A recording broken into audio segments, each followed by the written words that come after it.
Nako. Mga kababayan, eto na nga, pinag-iingat po, no? Mga kababayan ni Yussi Claire Castro at ni Ping Lacson. Itong si Gatchalian, no? Dito kay Cayetano. At ito nga, may mga payo, mga kababayan. Alamin natin, no? Alamin natin mga kababayan kung bakit pinag-iingat si Gatchalian. Ito po. Nako, patay ka diha. Hanapin natin itong si ito, pakinggan natin ha mga kababayan sa UNTV. Ayan. Wait lang ha. May ads Dad na. is still the one who buys toys. This anti-gravity track car is loved not only by kids. Inanyayahan na mag-usap ni Senator Alan Peter Cayetano si Senator Sherwin Gatchalian upang tuldukan ang hidwaan kung sino ba talaga sa kanila ang tunay na Pangulo ng Senado. Ang hakbang na ito ay sa kabila ng patuloy na agawan sa liderato ng Senado matapos ideklara ng grupo ng 12 senador sa panig ni Senator Gatchalian na sila na ang may hawak ng mayorya. I'll offer you a solution, Senator Win. Mag-meeting tayo, may naiisip akong solusyon. Mahirap umanap tayo ng solusyon. Ayan na naman mga kababayan. Kaya pala pinag-iingat, no, ni Ping Lacson at ni Yussi Claire Castro si Gatchalian dito kasi may masamang balak si Cayetano. Mag-meeting daw. Ano nga ba itong meeting na solusyon na to? Solusyon Kimirot Keme. Ma'am Itchin Channel, hello po. Kung sino ang tunay na Senate President. Kasi yung 3 libro na hawak ko ay nagsasabing yung legitimate Senate President, yung nahalal nung 13. Ang 3 librong tinutukoy ng senador ay ang Saligang Batas ng Pilipinas, ang Rules ng Senado at ang Biblia. Sa kasalukuyan, wala pang direktang sagot si Senator Gatchalian sa hamon na ito ni Senator Cayetano.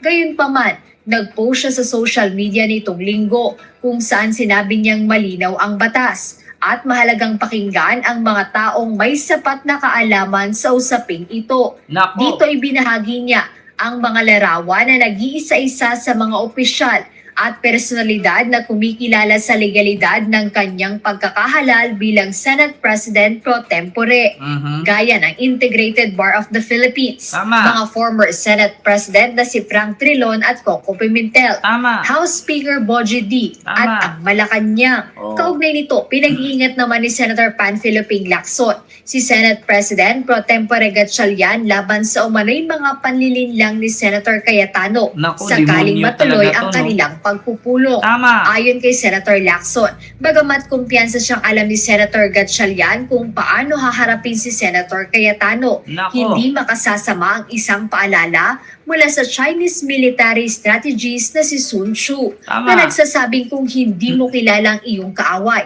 at lalong hindi mo kilala ang iyong sarili, tiyak na mabibigo ka sa bawat labanan. Tama. Jed Neresina, UNTV News and Rescue.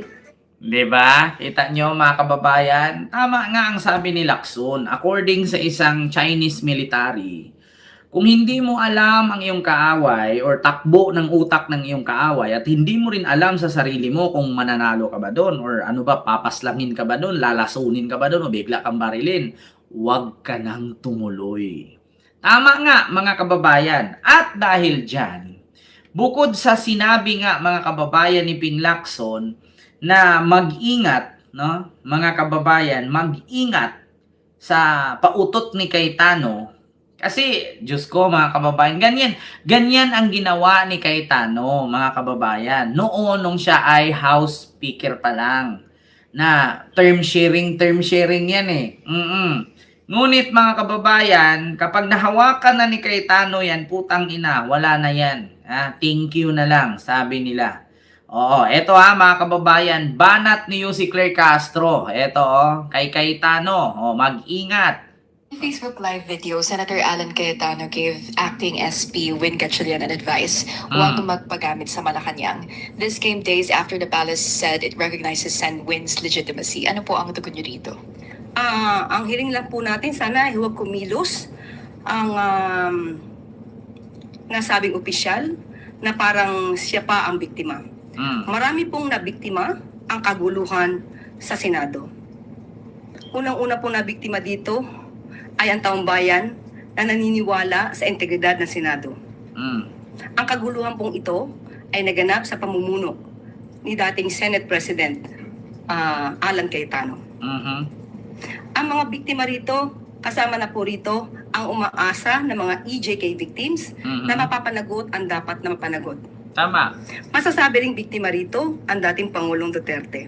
Dahil ipinakita na matataas na opisyal pa ang nagkakanlong at nagpapalabas o nagpapatakas sa isang tinatawag na co-perpetrator ng crimes against humanity.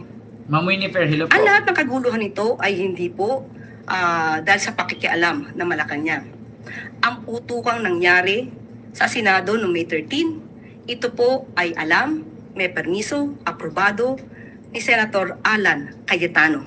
Ayan. Ang pag-lock and load order na isinagawa at inutos ni General Aplasca noon, ito po ay aprobado ni Senator Alan Cayetano. Nako. Ang pagpapalabas o pagpapatakas Kay Bato. kay Senator Bato de la Rosa ay aprobado din po ni Senator Alan Cayetano. O, di ba? Kung lahat pong ito ay sinasabing ni intervention ang Malacanang, lahat ng yan ay hindi mangyayari. So, ang sinasabi ay mag-ingat sa Malacanang, mas mag-ingat po ang taong bayan sa mga taong nagkukunwari at nagpapanggap na banal. Nako. Ha? Yusek, are you referring to Narinig nyo? Kung ang sabi daw ay mag-ingat, na ang taong bayan sa Malacanang, mas mag-ingat ang taong bayan sa mga politikong nagkukunwaring banal. Na, rinig eh, grabe si Yusek Castro, no? Parang magaling to sa talakan, yeah? At dahil dyan, mga kababayan, sa plano nga ni Cayetano na term sharing, no? Makipag-meeting daw siya kay Win Gatchalian, Sherwin Gatchalian, para daw sa solusyon kung sino ba daw talaga ang Senate President. Mga kababayan, tinanggihan ang proposal, no? Tinanggihan po, mga kababayan. Eto po. Jed, wala bang indikasyon na may handang magparaya para na rin sa ikaayos ng Senado? June, sa ngayon wala pa tayong nakikita gusto magparaya o bumitaw talaga dito sa dalawang panig o kampo dito sa Senado, particularly yung Gatchalian Block at yung Cayetano Block, lalo na as of today, parehas pa rin iginigiit ng dalawang grupo yung kanilang karapatan at posisyon dito sa Senate leadership.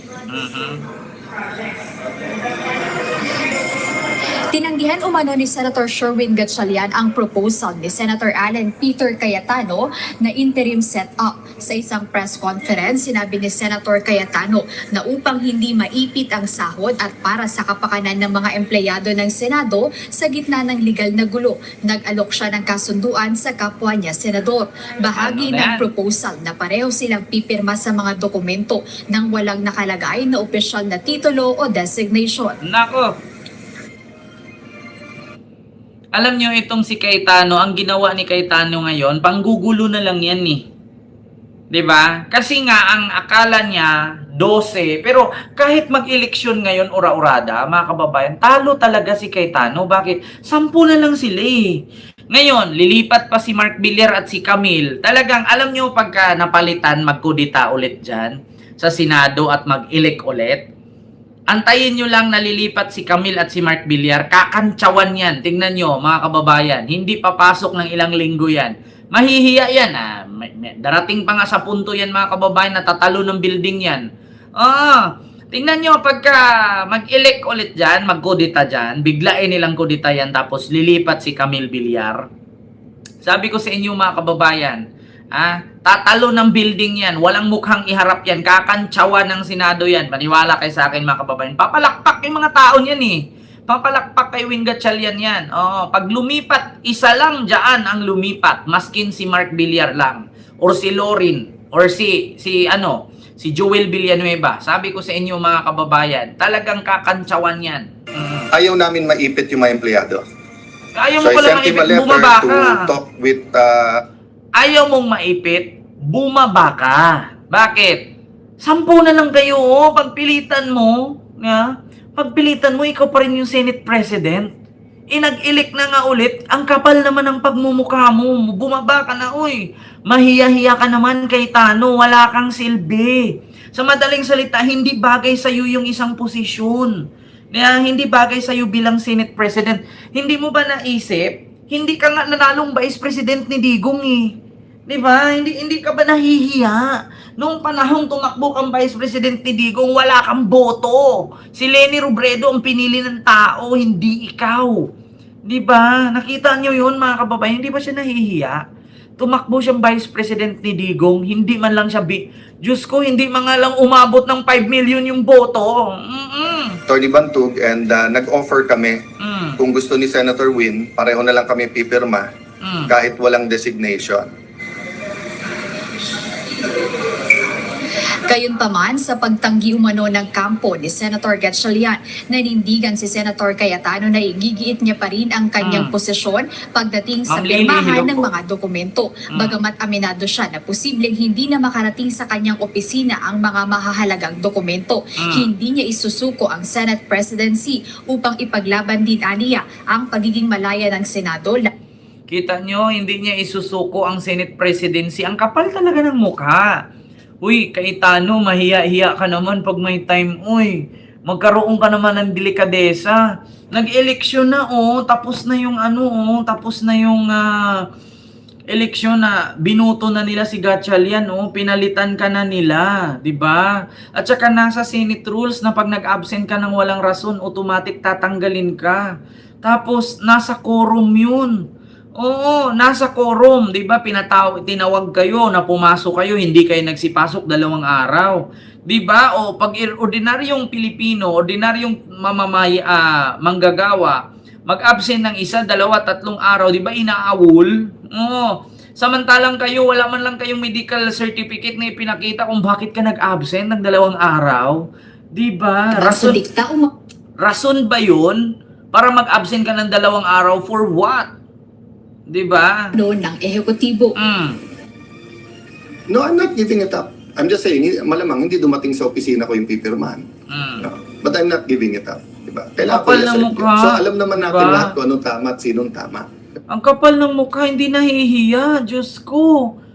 Uy, Cayetano, bumaba ka na dyan. Uy, mahiya-hiya ka naman pag may time. Diyos ko. Nag-eleksyon na ulit. Pinalitan ka na. Huy, bumaba ka dyan.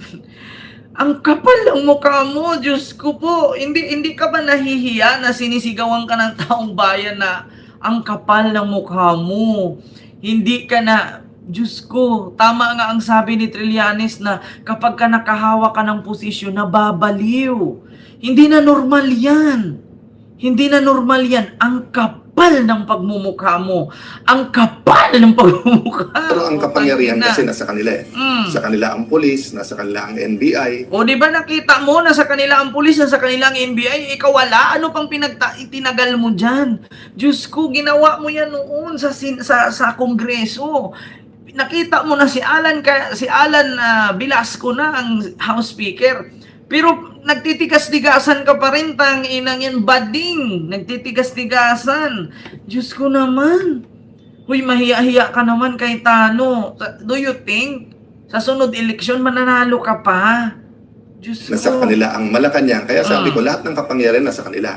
Pero, alam mo naman pala na nasa kanila ang pulis, nasa kanila NBI, nasa kanila ang DILG, nasa kanila ang Malacanang, nasa kanila ang Congress. So ano pang tinagal mo dyan? Diba? Tapos ngayon magpapapiling victim ka? Bakit inano ka ba?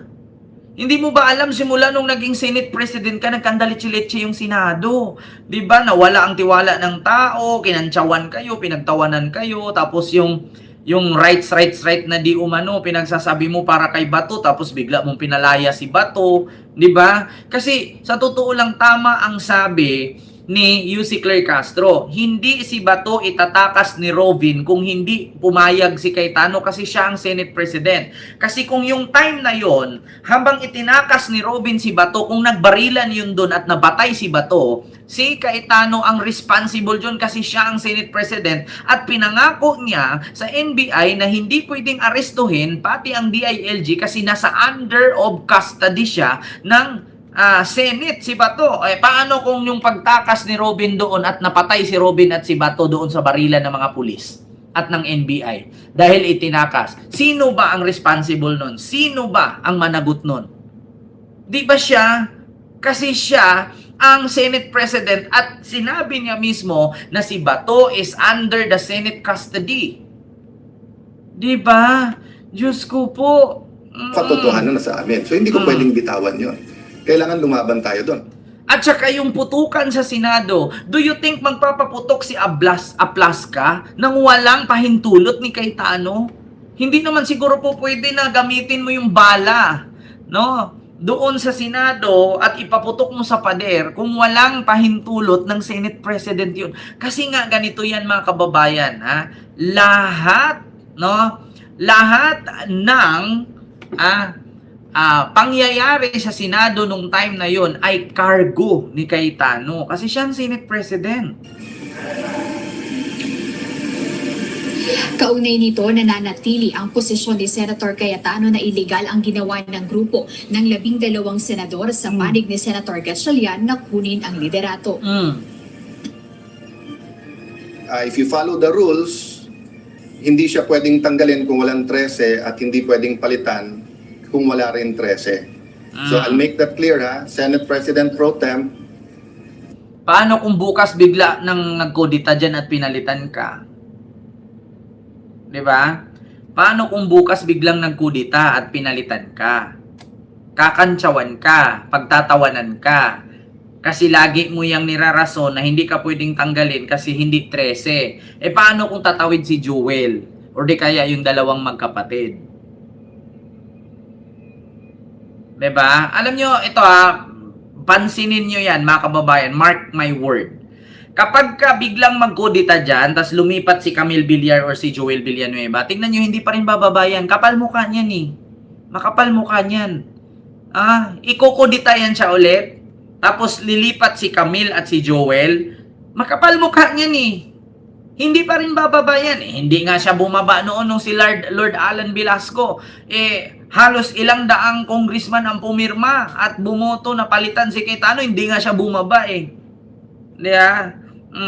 Kaya sabi nga ni Ping Lacson at ni Yussi Claire Castro, mag-ingat ka kay Cayetano Gatchalian dahil iba ang halang ng bitukan yan. Diba? Nababaliw yan pag nakahawak ng posisyon, parang ayaw ng bitawan. Kaya wag na po kayo mag-expect dyan sa Taguig kung bibitawan pa ng mga Cayetano yan. Hindi nila bibitawan yan. Bakit? Halang sa bituka yan eh. Halang ng posisyon yan. Gahaman. Oo. Hindi nila bibitawan yung Taguig. Maniwala kayo sa akin mga kababayan. Ito pa nga lang Senate leadership. Hindi nga mabitaw-bitawan. Oo. Kaya yung Taguig, mark my word. Kaya kayong mga taga-Taguig, palitan nyo na yan. Ultimo nga kapatid niya, di ba? Nagpa-interview kay Tony Gonzaga ba yun? At saka kay Uji Diaz, na halos mapaiyak na lang sa ginawa nilang dalawa ni Pia. Nila mag-asawa na ayaw patakbuhing mayor kasi tatakbo ang asawa ni Cayetano, di ba? Senate President, Secretary of the Senate, o sa kailangan niyan 13 ang botong ilagay, 13 ang boto pag tinanggal. Hindi nila sinunod yan.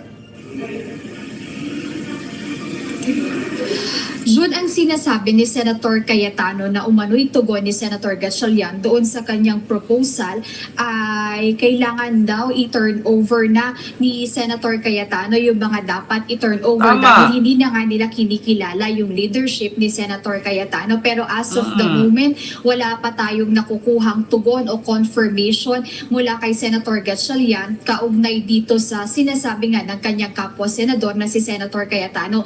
Pero doon sa naunang ambush interview kanina kay Senator Gatchalian, generic yung kanyang naging sagot nang matanong siya kung nag-usap na ba sila ni Senator Cayetano at sinabi niya na bukas naman siyang makipag-usap sa lahat. Pero nabanggit niya doon sa press con niya day after nung change of leadership na kanilang ginawa dito sa Senado, ay may plano talaga siyang kausapin yung mga senador o kapwa niya senador na nasa Ma'am Princess Paris, malapit po ako sa lindol, pero hindi po ako nakaramdam ng lindol. Kadalasan po sa mga nilindol, yun po yung mga DDS. Deserve nila yon. Yung matambakan sila ng semento, matabunan sila, para maminus-minusan naman yung mga bobo sa Pilipinas, di ba?